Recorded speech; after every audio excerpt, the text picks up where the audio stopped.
ओम शांति, ओम शांति, ओम शांति। 4 मार्च 2022 प्रातः मुरली।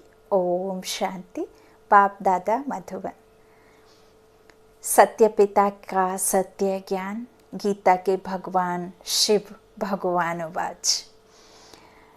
बाबा ने कहा, मीठे बच्चे, रात को जाग कर कमाई करो, अमृत वेले उठने की आदत डालो। प्रश्न है, ज्ञान में आते ही जो नशा चढ़ता है, उस नशे को स्थायी रखने की विधि क्या है? उत्तर है, जब ज्ञान में नए नए आते हैं तो बहुत नशा चढ़ता है। उसी समय अपने आप से अनेक प्रतिज्ञाएं भी करते हैं। बाबा कहते हैं वह प्रतिज्ञाएं डायरी में नोट कर लो, तो फिर उसे रिवाइज करते रहो तो नशा स्थायी रहेगा। नहीं तो माया के तूफानों में आने से नशा उड़ जाएगा। अगर कोई भूल चलते चलते हो जाए तो फौरन सुनाकर हल्के हो जाओ, फिर दोबारा वह भूल ना हो, नहीं तो वृद्धि होती रहेगी। गीत है, दुखियों पर रहम करो माँ बाप हमारे। ओम शांति। यह गीत बहुत अच्छा है क्योंकि दुखी तो सारी दुनिया है और याद भी करते आए हैं। तुम मात पिता हम बालक तेरे, तुम्हारी कृपा से सुख घनेरे मिलते हैं। इस समय सारी दुनिया दुखी है, इसलिए फिर बाप को याद करते हैं तो माँ को भी जरूर करेंगे। यह गीत बहुत अच्छा है। तुम जानते हो, माँ बाप के पास जन्म लेने से हमको वर्षा मिलता है। 1 सेकंड में भारत में यह गायन है। बच्चे अब सम्मुख बैठे हैं। हमारा और उस गॉड का, बच्चे और पिता का संबंध है। प्रैक्टिकल में वो हमारे सम्मुख बैठे हैं। ब्रह्मा मुख द्वारा ज्ञानदाता ज्ञान सागर ज्ञान दे रहे हैं। आत्मा को शुद्ध बना रहे हैं। पत्थर बुद्धि से पारसनाथ पारस बुद्धि बना रहे हैं। जगत अम्बा है तो ज़रूर जगत पिता भी होगा, उनके ऊपर भी कोई होगा, क्योंकि इस समय सुखधाम का वर्षा मिलना है तो सुखधाम की स्थापना करने वाला मात पिता भी चाहिए। कोई मात पिता साहूकार होते हैं तो उनका फर्स्ट क्लास घर होता है। कोई मात पिता गरीब होते हैं तो घर भी ऐसा ही होगा। सतयुग में देखो, राधे कृष्ण हैं, उन्हों को पहली पहली बादशाही मिली है। राधे ज़रूर कोई राजा के पास जन्म लेगी तो राजकुमारी होगी, और श्री कृष्ण राजकुमार होगा, फिर उन्हों को शादी करनी ही है। यह तो बरोबर है। माता पिता अब देवी राजधानी स्थापन कर रही है। देवी देवताएं सूर्यवंशी महाराजा महारानी थे। तुम जानते हो इन्हों को यह मर्तबा कैसे मिला। राम सीता को चंद्रवंशी राजाई कैसे मिली। कलयुग के अंत में तो कुछ भी नहीं है। यह है पढ़ाई से राजाई। जैसे उस पढ़ाई से इंजीनियर बैरिस्टर आदि बनते हैं, यह है फिर पढ़ाई से राजाओं का राजा बनना। एक ही बाप है जो राजाई पद के लिए राजयोग सिखलाते हैं, और कोई ऐसी यूनिवर्सिटी नहीं जहाँ राज्य पद प्राप्त करने के लिए पुरुषार्थ कराया जाता हो। इसका नाम भी है गीता पाठशाला। गीता से तो राजाई पद मिलता है, राजयोग तो भगवान ही आकर सिखलाते हैं। किसकी, बाबा कहते कितनी सहज बात है, कल की बात है। बरोबर लक्ष्मी नारायण का राज्य था, गाते भी हैं। क्राइस्ट से 3000 वर्ष पहले देवताओं का राज्य था। उन्हों को कैसे मिला? जरूर भगवान ने विनाश के पहले पढ़ाया है। उनके बाद ही विनाश शुरू होगा, फिर राजयोग से सतयुग में राज्य पद पाया। यह है संगम। तुम लिख सकते हो, इस समय ही सेकंड में सूर्यवंशी चंद्रवंशी राजाई प्राप्त हो सकती है। आकर समझो। चित्रों पर तुम अच्छी तरह समझा सकते हो। समझाने वाले श्रूड बुद्धि समझदार चाहिए। ब्रह्म कुमार और कुमारियां तो शिव के पौत्रे और पौत्रियां हुए, परंतु बाप कहते हैं मुझे कोटों में कोई पहचानते हैं और मुझसे वर्षा लेते हैं। सेकंड में जीवन मुक्ति पाते हैं, फिर जीवन मुक्ति में ऊंच पद प्राप्त करने के लिए पुरुषार्थ करना है। यह सब समझाने के लिए यह मेले प्रदर्शनी निकले हैं। ख्यालात चलते हैं, नई नई पॉइंट्स निकलती हैं।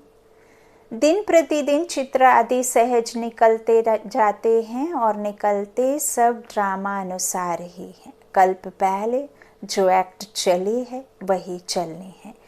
ऐसा कोई लिख ना सके कि यह प्रदर्शनी 5000 वर्ष के बाद फिर इस समय निकाली गई है, फिर कल्प के बाद निकलेगी। एक ही बार कल्प के संगम पर यह प्रदर्शनी निकलती है, अथवा 5000 वर्ष के बाद यह प्रदर्शनी परमपिता परमात्मा से सेकंड में जीवन मुक्ति पद पाने अथवा समझाने के लिए हम निकालते हैं। यह सब देश देशांतर में जाएगी। नई नई पॉइंट्स बाबा समझाते रहेंगे, एडिशन करेक्शन होती रहेगी। वो लोग रामायण आदि छपाएंगे तो वही छपाएंगे, इसलिए हमको कहते हैं आगे तुम क्या लिखते थे, अब क्या लिख रहे हैं? हाँ, क्या लिख रहे हो? बाबा कहते हैं मैं तुमको रोज नई बातें सुनाता हूँ, सब इकट्ठी थोड़े ही सुनाऊंगा। उन्होंने लिखा है युद्ध के मैदान में गीता सुनाई, 18 अध्याय की गीता बनाई है। जो संस्कृत में होशियार होते हैं वह आधा घंटे में श्लोक कंठ कर लेते हैं, याद कर लेते हैं। मुख्य है ही गीता। बाकी भगवान बाबा कहते बाकी भागवत में तो कहानियाँ हैं, गीता को ही संस्कृत में बनाया है, अलग अलग वर्जन्स निकले ना, तो छोटी सी गीता संस्कृत में बनाई है। ज्ञान सागर बाबा तो इतना ज्ञान सुनाते हैं जो सागर को स्याही बनाओ, जंगल को कलम बनाओ, सारी पृथ्वी को कागज बनाओ तो भी पूरा ना हो। उन्होंने तो 18 अध्याय में पूरा कर दिया, परंतु ऐसे तो है नहीं।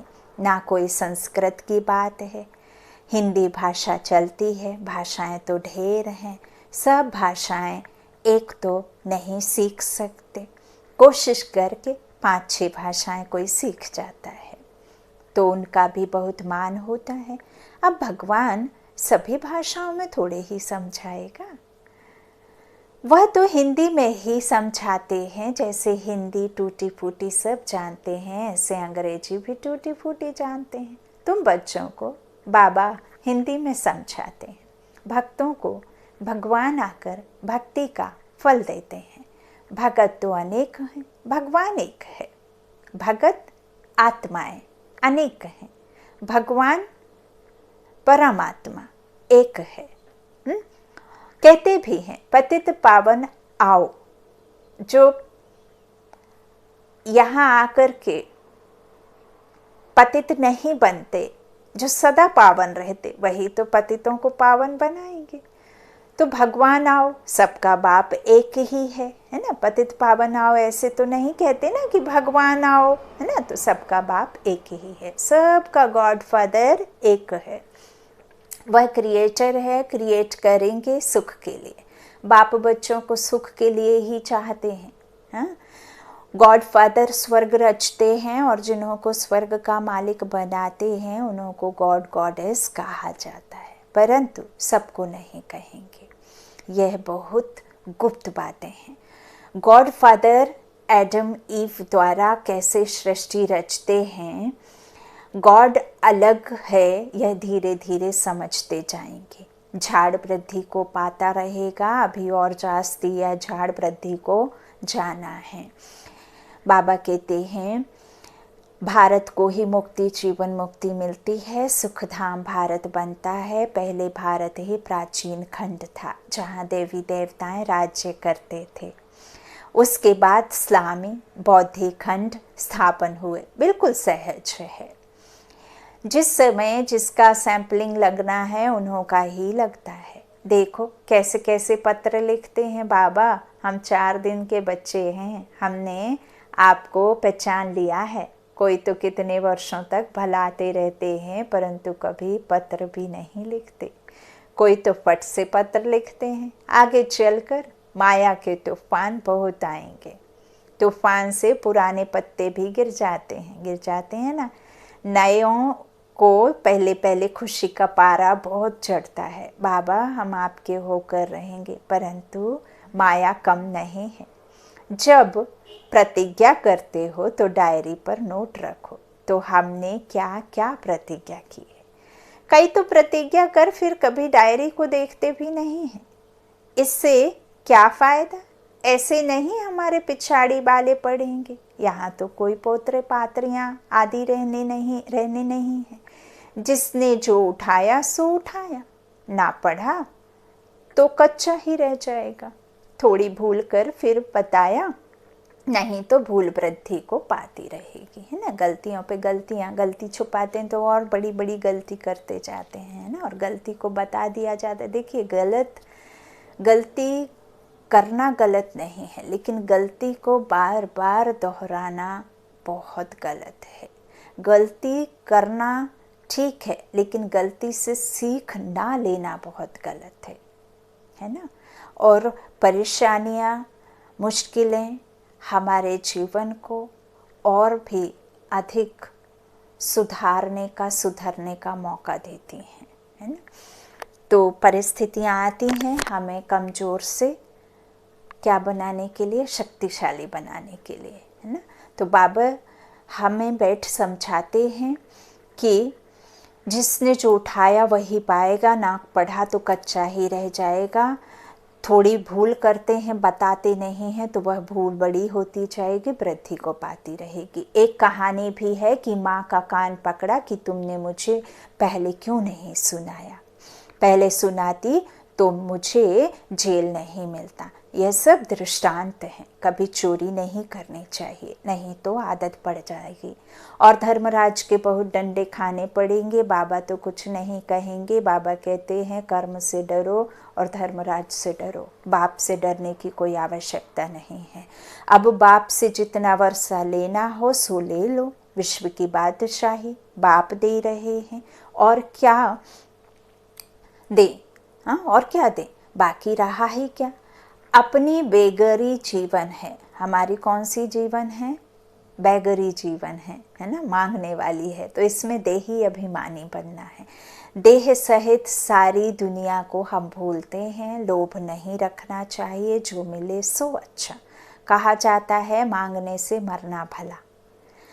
शिव बाबा के भंडारे से तो सब कुछ मिलता ही है। अमृत वेले आपे ही उठने की आदत डालनी है। रात को जाग कर कमाई करो। बाबा ने यह तन बहुत अनुभव भी लिया है। वह भी रत्न, यह भी ज्ञान रत्न। आजकल झूठे हीरे भी ऐसे निकले हैं जो बात मत पूछो। चित्रों पर समझाना बहुत सहज है। सेकंड में बाप से आकर वर्षा ले लो। ऊपर में बाबा, यह हैं ब्रह्म कुमार कुमारियाँ। वो सागर, बाकी सब नदियाँ, वो रचता, बाकी सब रचना। जब से हम बाबा के बने तो जीवन मुक्ति का वर्षा तो है ही, बाकी हम पुरुषार्थ करते हैं ऊंच पद पाने का। परम पिता परमात्मा ब्रह्मा द्वारा मनुष्य सृष्टि रचते हैं, नई रचना को क्रिएट कराते हैं क्रिएटर, है ना। किसके द्वारा? मनुष्य सृष्टि की रचता ब्रह्मा द्वारा रचता बाप कराते हैं ना। तो बांधेलियाँ कहती हैं बाबा हम आपको ही याद करते हैं, भल हम नहीं मिलेंगी परंतु वर्षा तो ज़रूर लेंगी। कितना वंडर है ना। ढेर बच्चे हैं, जैसे प्रभाव निकलता जाएगा तो बांधेलियाँ भी छूटती जाएंगी। बहुत हैं जो पति की भी गुरु बन जाती हैं, वह लिस्ट निकालेंगे कितनी स्त्रियां पति का गुरु बनी हैं। फिर पति भी लिखें कि मुझे इसने ज्ञान दिया इसलिए यह मेरी गुरु है। पुरुष कहेंगे बरोबर स्त्री मेरा गुरु है। ऐसे थोड़े ही कोई मानेंगे। माता गुरु बिगर कोई का उद्धार हो ना सके। कलश जगत माता को मिलता है तो जगत माता ही गुरु हुई ना। आजकल स्त्रियों को बहुत मान देते हैं। बाप भी कहते हैं माता गुरु बिगर मुक्ति जीवन मुक्ति नहीं मिल नहीं सकती। तो जब माता द्वारा अडॉप्ट हो तब जीवन मुक्ति मिले। माता को गुरु समझना चाहिए। बच्चों को अपना अहंकार नहीं रखना है, माताओं को मर्तबा देना है, फॉलो करना है। देह अभिमान नहीं होना चाहिए। अपने को निरअहंकारी समझना है, होना चाहिए। अपने को बाबा कहते हैं देह से न्यारा समझेंगे तभी तो निरअहकार होंगे, निराकार बनेंगे। निराकार की संतान समझेंगे जब खुद को आत्मा समझेंगे।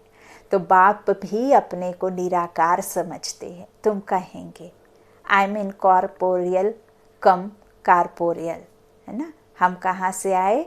शांति धाम से, निराकारी दुनिया से इस साकारी दुनिया में, साकारी दुनिया में आए, है ना। आकारी, निराकारी, साकारी, है ना। तो साकार अर्थात जहाँ हम सब कुछ देख सकते हैं, सुन सकते हैं, छू करके महसूस कर सकते हैं। इनकॉर्पोरियल जहाँ सिर्फ आत्माएं हैं, वहाँ कोई इस तरह की मनुष्य रूपी दुनिया, ये पांच तत्वी कुछ भी नहीं है। जो दिखाई देने वाली चीज़ें हैं वो कुछ भी नहीं है ना। तो परमात्मा भी देखिए, ईश्वर ना दिखाई देने वाली ऐसी प्राणवायु है जो सदा हमें लेते रहना है ना। उसके बिना कुछ भी नहीं। तो इस तरह बाबा कहते हैं तुम कहेंगे आई एम इनकॉर्पोरियल कम कारपोरियल। जैसे लिखते हैं हॉस्पिटल कम यूनिवर्सिटी। तो यह सब बातें समझाने के लिए दी जाती हैं। सब में एक रस धारणा नहीं होती। पुरुषार्थ कर धारण करना और कराना है, सुनना और सुनाया। तुरंत दान महापुण्य।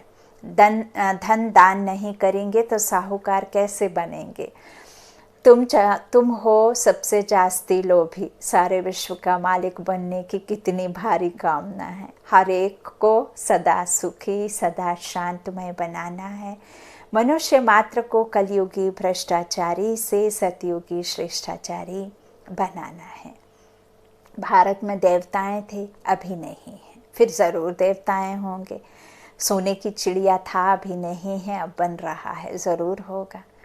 उनको स्वर्ग कहा जाता है, पैराडाइस। अक्षर बहुत अच्छा है। हम पुरुषार्थ कर रहे हैं स्वर्ग का मालिक बनने के लिए। एक बाप के सिवाय बाकी सब भूल जाना है, सबसे मोह नष्ट हो जाना चाहिए। अच्छा मीठे मीठे सिकीला दे बच्चों प्रति मीठे मीठे सिकीला दे सर्व से बोल बच्चों प्रति माता पिता बाप दादा का याद प्यार और गुड मॉर्निंग। रूहानी बाप की रूहानी बच्चों को नमस्ते।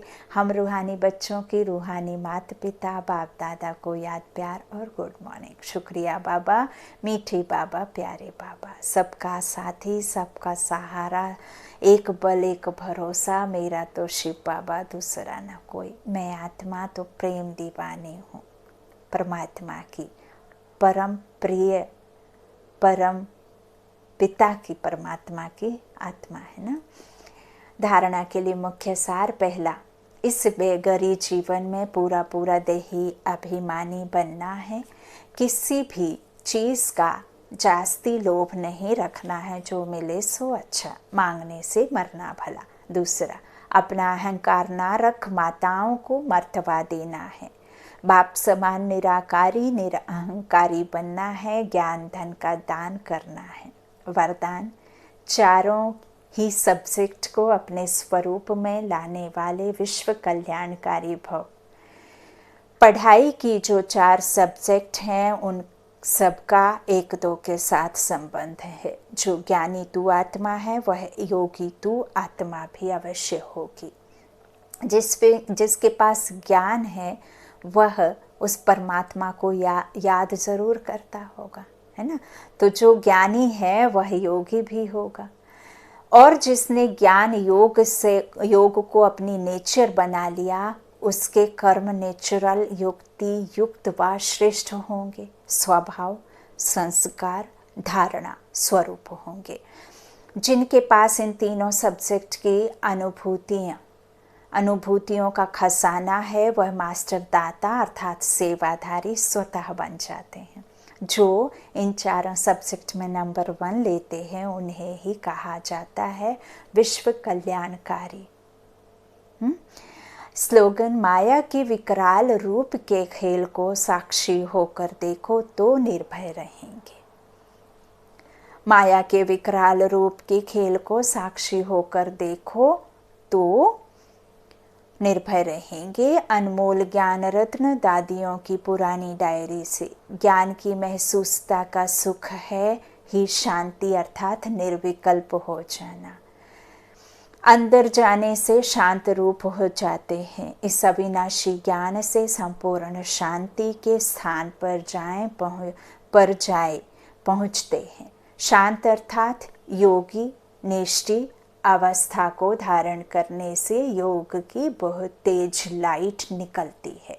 जो दिन रात ऐसी मीठी योग की अवस्था में रहते हैं उन्हें अपरंपार खुशी होती है।